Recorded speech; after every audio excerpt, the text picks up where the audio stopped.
What just happened with the Dodgers might be one of the most telling moves of the entire season. And no, I'm not just talking about Bobby Miller being optioned back to AAA. There's something much bigger brewing. It's about the pitching. It's about accountability. And yes, it's even about finding someone to replace Andy Paez in left field. And guess whose name just popped up again in the rumor mill? Alex Verdugo. Yeah, that Alex Verdugo. So grab a seat, Dodger Nation. This is gonna be a wild ride. We've got drama on the mound, trade buzz in the outfield, and some serious decisions that could shape the rest of our season. Before we dive into all the juicy details, make sure you hit that subscribe button and turn on notifications, because trust me, you won't want to miss a single update here on the latest Los Angeles Dodgers news. Let's go! Bobby Miller. Man, where do we even start? Wednesday night was a complete meltdown. Miller got handed a 7-1 lead against the Rockies at home and still couldn't make it past the third inning. He gave up 6 runs in 3 innings, including a grand slam and a solo shot in a brutal 5-run third. But the truth is, the writing was already on the wall in the first and second innings. The Rockies were knocking on the door early. And when the third inning hit, boom. Disaster. Dave Roberts didn't sugarcoat it either. Post-game, he told reporters, "When you get a 7-1 lead, you've got to be able to go deeper into the game." He basically threw Miller under the bus, and honestly, he was right. This team needs reliability on the mound. You can't burn your bullpen by the 4th inning every time this guy starts. Roberts went on to say, "You've got to chew up outs, get count leverage, you just can't fall behind hitters." That's exactly what Miller did, and exactly why the Dodgers made the call to send him back to AAA Oklahoma City. But was this just about one bad outing? Let's take a deeper look. In 2023, Bobby Miller looked promising. He finished 11-4 with a 3.76 ERA. Solid win-loss record. Not elite, but you thought, hey, he's a rookie, he'll grow. But those numbers didn't tell the whole story. He gave up 52 runs in 22 games. That's a lot. Then came 2024, and things fell apart. In 13 starts, Miller gave up 53 runs. His ERA skyrocketed to 8.52.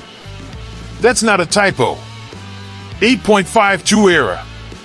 2 wins. 4 losses.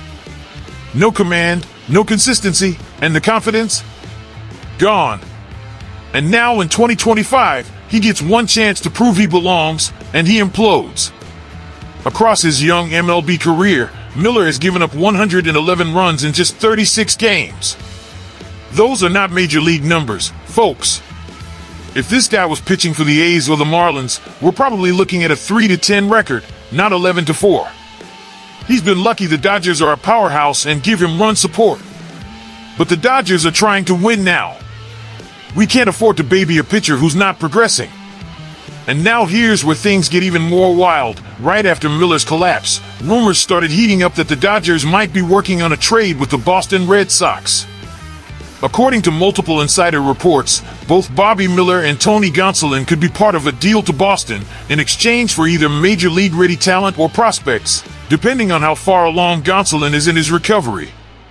Now, this isn't just speculation for fun. Gonsolin is still rehabbing from Tommy John surgery and hasn't thrown a pitch in 2025.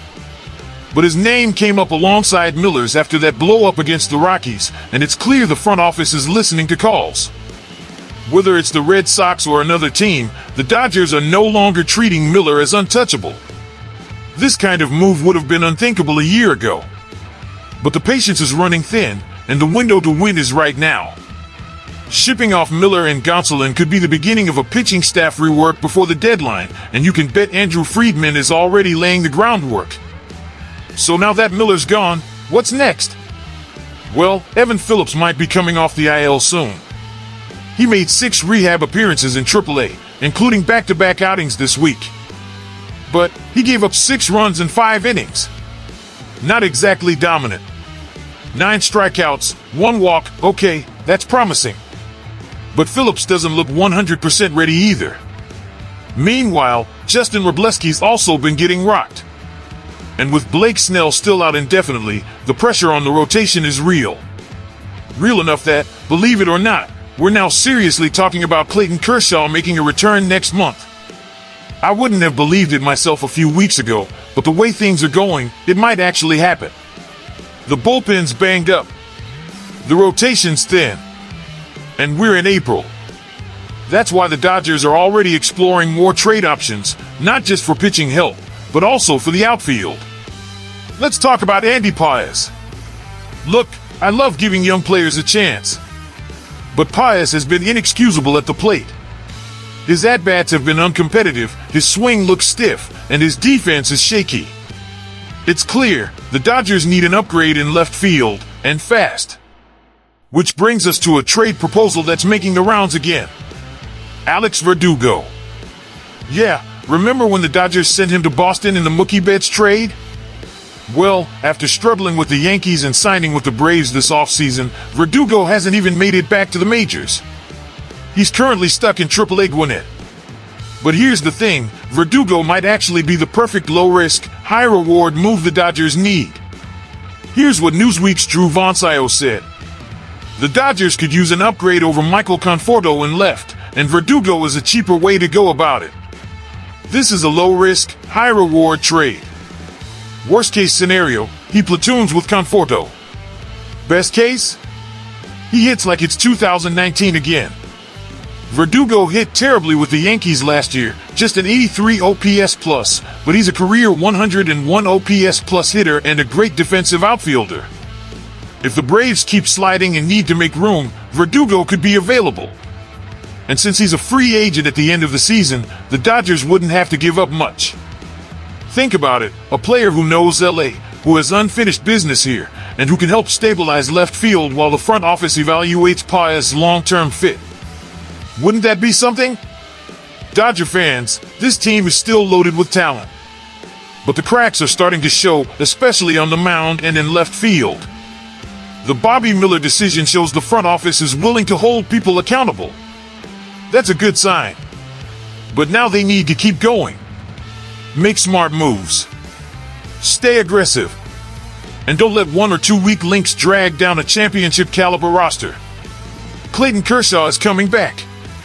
Evan Phillips is getting healthy. And maybe, just maybe, Alex Verdugo comes home. So let me ask you, Dodger Nation, would you bring Verdugo back? Is Bobby Miller done in LA? Or does he deserve one more shot later this year? Drop your thoughts in the comments. Let's hear what you think. And hey, if you love this kind of analysis and real Dodger talk, smash that like button, subscribe to the channel, and share this video with every Dodger fan you know. Let's ride this out together. Let's go Dodgers! Woo!